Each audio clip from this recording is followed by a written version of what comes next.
complete reversal of this kind of an approach to gospel in today's century. എന്നാൽ ഇന്നത്തെ നൂറ്റാണ്ടിലേക്ക് നാം വന്നാൽ ഇതിന് വളരെ വിരുദ്ധമായ ഒരു സമീപനമാണ് സുവിശേഷത്തോട് ഇന്ന് പൊതുവിൽ കാണിച്ചുകൊണ്ടിരിക്കുന്നത്. What drives your gospel is not the pneuma, it's not the spirit of God, it's your emotions, your desire for a better life.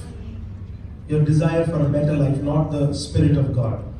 നിങ്ങളുടെ ഒരു നല്ല ജീവിതത്തിന് വേണ്ടിയുള്ള ആഗ്രഹം എന്ന് പറയുന്നത് നിങ്ങളുടെ ആഗ്രഹമാണ്. ആത്മാവ് നിങ്ങളുടെ ഉള്ളിൽ തരുന്ന ആഗ്രഹമല്ലത്. Okay, what I meant again, let's come back to the clarity of it. The idea is when you read the first century documents, when you understand Christianity from the first century perspective, the idea that followed gospel was not a positive light, it was in a negative light.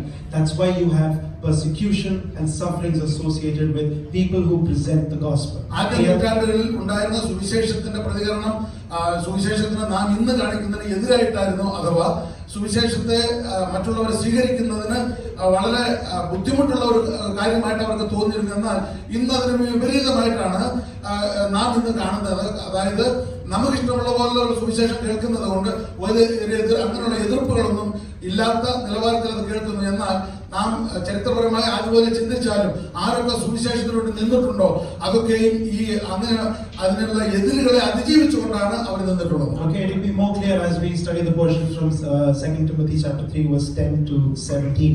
Can you open that here as well? Okay. 3 verse 10 to 17, that's what we're going to focus on, and it will give you more clarity on where we ought to stand in relation to the gospel. സുവിശേഷങ്ങളുടെ ബന്ധം എങ്ങനെയാണ് നാം എവിടെയാണ് നാം നിൽക്കേണ്ടത് എന്നുള്ളത് ദൈവം പഠിപ്പിക്കുമ്പോൾ നിങ്ങൾക്ക് കൂടുതൽ വ്യക്തതയോടെ അത് മനസ്സിലാക്കാൻ കഴിയും. 2 തിമോഥെയോസ് 3-ാം അധ്യായം. Okay, 3 verses 10 to 17, that's what we're going to focus on. Before going ahead, again, to reiterate the point that it's important that you study the scriptures in context. Otherwise, you are putting your own context, which is not right in interpretation of scriptures. മുൻപോട്ടുള്ളത് നമ്മുടെ വ്യക്തമായി പറയട്ടെ, ദൈവവചനത്തിന്റെ പഠനത്തിൽ അത് സന്ദർഭോചിതമായ ചരിത്രം ഗ്രഹിച്ചുകൊണ്ട് അത് നാം പഠിക്കാൻ വളരെ ബാധ്യസ്ഥരാണ്. അതിനുവേണ്ടി നാം നമ്മുടെ പ്രയത്നം ചെയ്യേണ്ടതുണ്ട്. അതില്ല എങ്കിൽ ദൈവ സത്യങ്ങൾ സത്യമായിട്ട് ഗ്രഹിക്കാൻ നമുക്ക് കഴിയാതെ പോകും. Okay, the thing is you are dealing with a text that is quite older from your frame of reference. നിങ്ങൾക്ക് ലഭ്യമാകാൻ സാധ്യതയുള്ള റെഫറൻസിനൊക്കെ അപ്പുറമായിട്ട് ഉള്ള ഒരു സത്യത്തിലേക്കാണ് ഇവിടെ നിങ്ങൾ പഠിക്കുവാൻ ആഗ്രഹിക്കുന്നത്. In today's age and time as well, if you just move from border to border, you will find that cultures, languages, people change very quickly within 3 or 4 kilometers. ഇത് നമ്മൾ ഭൂശാസ്ത്രപരമായി നോക്കിയാലും ഒരു രാജ്യത്ത് നിന്ന് മറ്റു രാജ്യത്തേക്ക് പോകുമ്പോൾ ഒരു രാജ്യത്തു നിന്നുള്ള ആ സംസ്കാരത്തിന് വ്യത്യസ്തമായി ചില കിലോമീറ്റർ കഴിഞ്ഞ് അടുത്ത രാജ്യത്ത് കയറുമ്പോൾ ഈ സംസ്കാരത്തിന് വ്യത്യസ്തമായ സംസ്കാരം നമുക്ക് കാണാൻ കഴിയുന്നു. The English that is spoken here in UAE is different from the English that is spoken in India, is different from the kind of English that is spoken in the UK, in Australia, and everything has its own cultural foundations. So the kind of words that you use, the kind of phrases that you use, the kind of cultural structures that you use, everything is very different. So the point is that same dynamic falls to the scripture as well. English എന്നുള്ളത് ഒരു ഭാഷയെങ്കിലും പല രാജ്യങ്ങളിലും പല accent ഉപയോഗിച്ച് സംസാരിക്കുകയും രാജ്യത്തിന്റെ ഇതനുസരിച്ചുള്ള ഭാഷ സംസാര രീതിയൊക്കെയും ആ ഭാഷയ്ക്കുണ്ട് എന്നുള്ളത് ഇന്ത്യയിലും വേൾഡിലെ മറ്റുള്ള രാജ്യങ്ങളിലോ അമേരിക്ക, UK, ദുബായിലോ പലയിടങ്ങളിലും ഇംഗ്ലീഷ് ആണെങ്കിൽ അത് പല നിലവാരത്തിൽ അത് കൈകാര്യം ചെയ്തായിട്ട് നമുക്ക് കാണുവാൻ കഴിയും. അത്രമാത്രം ഉള്ള ഒരു ശക്തി ഈ ദൈവവചനത്തിന് ഉണ്ട്. ആ വചനമായി തന്നെ നിൽക്കുന്നു.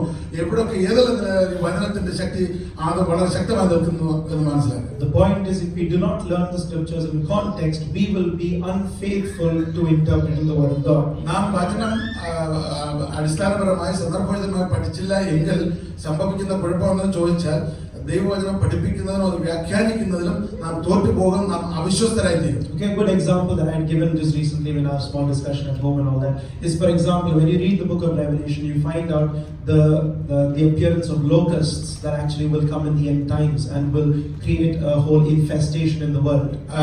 വെളിപ്പാട് പുസ്തകം വായിക്കുമ്പോൾ അന്ത്യനാളുകളിൽ ഈ പ്രതികൂലങ്ങൾ ഉണ്ടാകുന്ന സമയത്തിൽ വെട്ടുക്കിളി വരികയും അത് അവരെ ബാധിക്കുകയും ചെയ്യും എന്നുള്ളത് ആ ഭാഗത്ത് നമുക്ക് വായിക്കാൻ കഴിയുന്നുണ്ട്. There are 2 ways you can interpret that. അത് രണ്ട് നിലവാരത്തിൽ നമുക്ക് വ്യാഖ്യാനിക്കാം. One, you can say that this is literal locust which will come at the end of the time.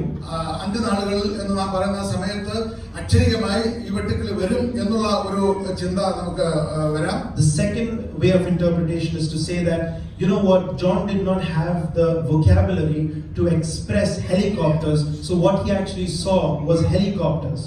But he used locust language to say helicopters.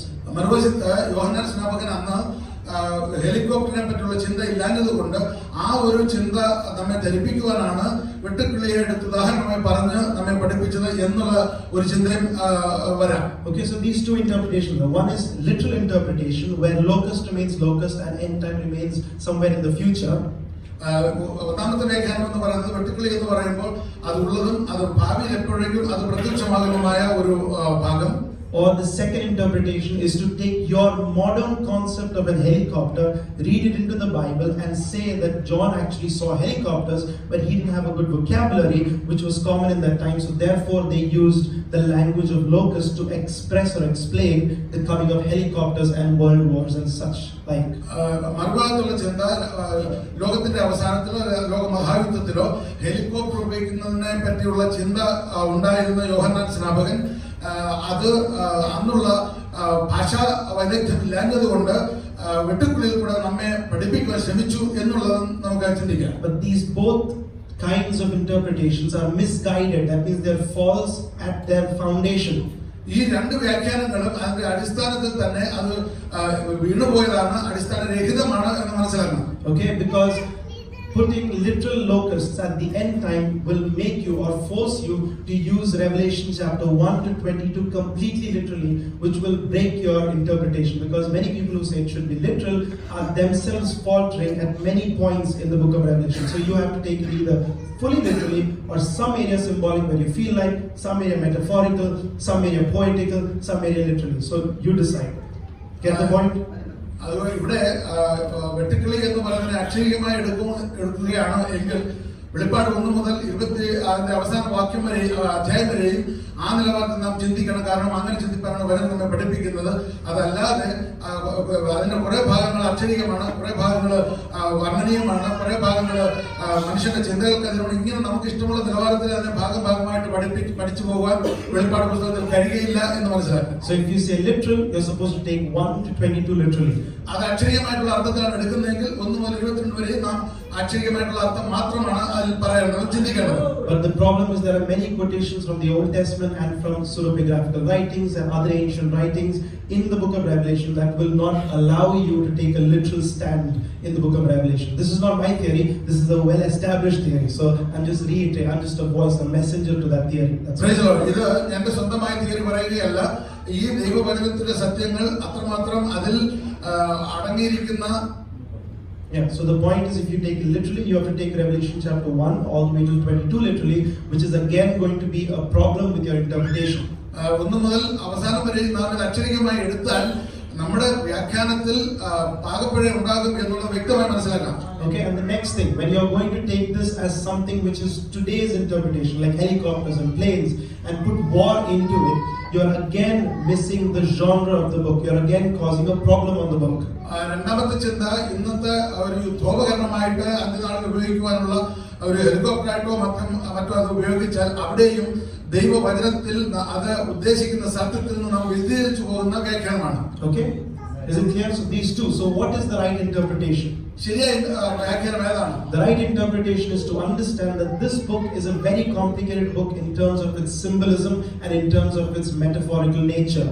ഇതിനെ അടയാളമായിട്ട് നാം പഠിക്കുമ്പോഴും അതിനെ വർണ്ണനീയമായിട്ട് നാം ചിന്തിക്കുമ്പോഴും നാം നമ്മുടെ ചിന്തകൾക്ക് അധീനമായി ചിന്തിക്കേണ്ടതല്ല ഈ ദൈവവചനം എന്ന് മനസ്സിലാക്കണം. So you have to understand that there are allusions from the Old Testament. There are things that they take from other ancient Near Eastern contexts. So you have to allow the book of Revelation to work within a historical framework. ചരിത്രപരമായിട്ടുള്ള ഒരു രൂപരേഖയും വേദത്തിൽ രേഖപ്പെടുത്തിയിരിക്കുന്ന സത്യങ്ങളോട് ചേർത്ത് വേണം നാം വെളിപ്പാട് പുസ്തകത്തെ വ്യാഖ്യാനിച്ച് പഠിക്കുക. Is it clear? Are you able to understand? Because this is the problem with people. The interpretation is one-sided, one extreme. So we have to go away from that. Allow the Bible to be a book of its time. നമുക്ക് ഇഷ്ടമുള്ള നിലവാരത്തിൽ മനസ്സിലാകുന്ന ഒരു വ്യാഖ്യാനത്തിലേക്ക് പോകാതെ ദൈവവചനം അത് എന്ന് എഴുതപ്പെട്ടുവോ ആ എഴുതപ്പെട്ട സംസ്കാരത്തിന്റെ ചരിത്രത്തിന്റെ അടിസ്ഥാനത്തിൽ ആധികാരികമായ ദൈവവചനം പഠനത്തിന് വളരെ പ്രാധാന്യമുണ്ട്. ഇല്ലെങ്കിൽ നാം വചനത്തെ ദുർവ്യാഖ്യാനം ചെയ്യും. Okay? Because people don't have this foundation, that's the reason you have today's prophets running around taking things from Isaiah and Ezekiel and Jeremiah and saying, God, thus God tells me this and that. And then, this is complete lack of foundation.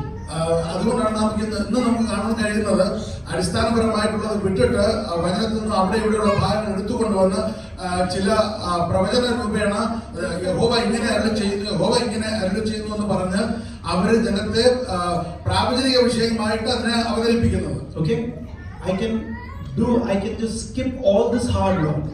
Just simply go to any book of Isaiah and say, thus says the Lord, this is the verse, that is the verse. Just